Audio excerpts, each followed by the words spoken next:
सह्याद्रीत operation ताराच्या 2.0 ला सुरुवात झाली. चंदानंतर ताडोबातील अजून एक वाघीण सह्याद्रीत पोहोचले.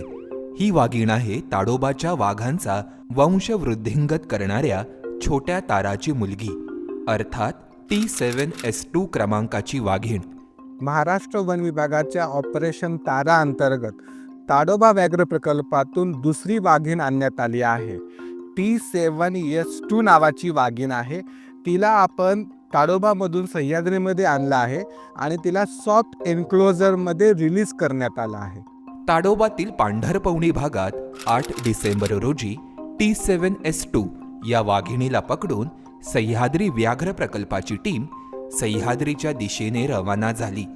यापूर्वी ताडोबातून सह्याद्रीत आणलेल्या चंदा या वाघिणीची ओळख यापुढेही चंदा या नावानेच राहणार आहे. मात्र आता T7S2 या वाघिणीला तारा या नावाने पुकारले जाईल, कारण आपल्या पूर्वजांचे नाव पुढील पिढीला देऊन त्यांची आठवण, परंपरा आणि ओळख जिवंत ठेवली जाते. कारण हे आपण त्यांना विसरलो नाही याचे प्रतीक आहे.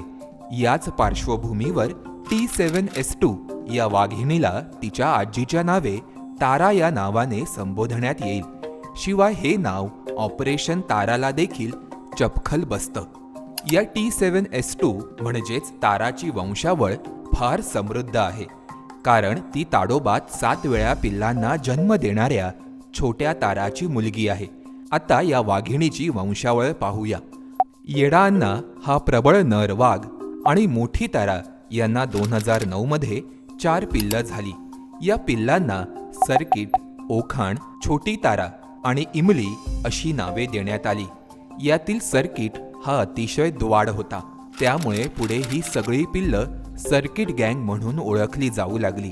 या गँगमधील छोटी तारा ताडोबाच्या जामनी भागात स्थिरावली. गेल्या 12 वर्षात म्हणजेच 2013 ते 2025 या काळात छोट्या ताराने गब्बर, नामदेव, टायसन, मटकासूर, रुद्र, युवराज, मोगली अशा प्रबळ नर वाघांचे वंशवृद्धिंगत करताना 7 वेळा पिल्लांना जन्म दिला. आता सह्याद्रीत आलेली T7S2 म्हणजेच तारा ही नवीन वाघीण छोट्या ताराला मोगली या वाघापासून झालेली मुलगी आहे. तिला एक बहीण देखील आहे.